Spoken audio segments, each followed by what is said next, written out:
நாங்கள் உம்மை நோக்கி கூப்பிடும் பொழுது மறு உத்தரவு கொடுக்கிற எங்கள் கர்த்தராகிய இயேசு கிறிஸ்துவின் மூலம் உங்கள் அனைவருக்கும் என் அன்பின் வாழ்த்துதலை உரித்தாகுக. இன்று செப்டம்பர் 20ஆம் தேதி நாம் சிந்திக்கும் ஜீவ வசனம் 99ஆம் சங்கீதம் 6ஆம் வசனம்.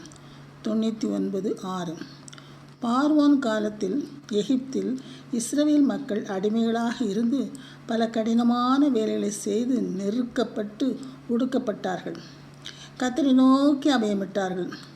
அவர்களின் அங்கலாய்ப்பு சத்தத்தை கர்த்தருடைய சமூகத்தில் வந்து எட்டியது.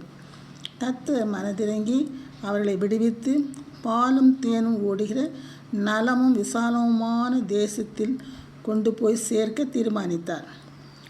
ஆகவே ஆசாரியனாகிய மோசேயையும் ஆரோனையும் அவர் தெரிந்து கொண்டு இஸ்ரவேலரை பார்வோன் கையிலிருந்து விடுவிக்க அனுப்பினார்.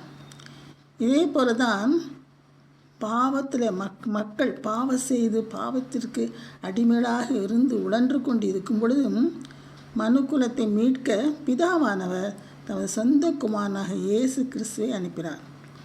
அவர் சிலுவையில் அறையப்பட்டு தன் இரத்தத்தை சிந்தி பாவிகளை மீட்டார். இந்த மீட்பின் செய்தியை தான் நம் மற்றவர்களுக்கு அறிவிப்பது நம்முடைய கடமையாகும். மோசேயும் ஆரோனும் பார்வோனிடம் போய் தன் ஜனங்களை ஆராதிக்க அனுப்பிவிட வேண்டும் என்று கேட்டார்கள். பார்வோனின் இருதயம் கடினப்பட்டதினால் அவளை அனுப்ப மறுத்துவிட்டான். மோசேயும் ஆரோனும் கர்த்தரை நோக்கி கூப்பிட்டார்கள்.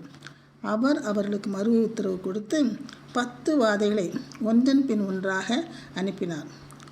ஒவ்வொரு வாதை சமயமும் பார்வோன் அனுப்புகிறேன் என்று கூறி அந்த வாதையை நிறுத்தும்படி கர்த்தரிடம் மோசேயை ஜெபிக்க கேட்டுக்கொள்வார்.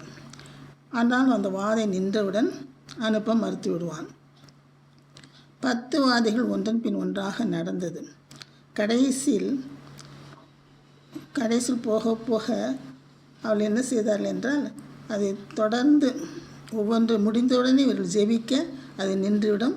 திரும்ப அதை தொடர்ந்து ஜெபிப்பார்கள். இப்படியாக ஜெபித்து விட்ட பின்பு அவன் கடைசியாக என்ன செய்தான், போக அவர்களுக்கு அனுமதி கொடுத்து விட்டான். ஆனாலும் தொடர்ந்து துரத்தி இஸ்ரவேலரை துரத்தி வந்தான். ஆனால் கர்த்தர் இஸ்ரவேலரை காப்பாற்றினார், அவர்களையோ அழித்து போட்டார். கர்த்தர் பல அற்புதங்களை செய்து இஸ்ரவேல் மக்களை வழிநடத்தினார்.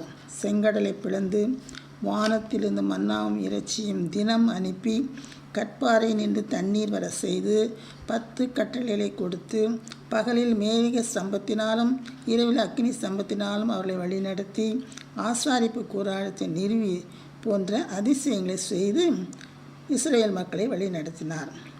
நம் தேவன் அற்புதங்கள் அதிசயங்கள் செய்கிற தேவன். அது மட்டுமல்ல, எதிரிகளிடமிருந்து முக்கியமாக சாத்தானிடமிருந்து நம்மை காப்பாற்றுகிற தேவன். இப்படியாக அந்த பார்வோனிடமிருந்து இஸ்ரவேலரை காப்பாற்றினார். அதே போல் இஸ்ரவேலர் ஒரு இனமாக ஆரம்பித்த இஸ்ரவேலரை ஒரு நாட்டினராக மாற செய்தார். ஜெபம். மோசே ஆரோன் உம்மை நோக்கி கூப்பிட்ட பொழுது மறு உத்தரவு கொடுத்த தேவன் உம்மை நோக்கி கூப்பிடுகிற எங்களுக்கு பதிலளிப்பீர் என்று நாங்கள் விசுவாசிக்கிறோம் சுவாமி. எங்கள் எதிரியாக சாத்தாண்டமிருந்து எங்களை மீட்டு பரலோகம் சேர்க்க நீர் வல்லவராய் இருக்கிறீர் என்பதை நாங்கள் அறிந்திருக்கிறோம் கர்த்தாவே. நீர் இருக்கிறவராகவே இருக்கிறேன் என்று அவர்களுக்கு கூறின தேவன் இன்றும் எங்களுடன் இருக்கிறவராகவே இருக்கிறீர் என்பதற்கு நாங்கள் நன்றி செலுத்துகிறோம் சுவாமி. இரட்சகராகிய இயேசு கிறிஸ்து மூலம் வேண்டிக் கொள்கிறேன். ஆமென்.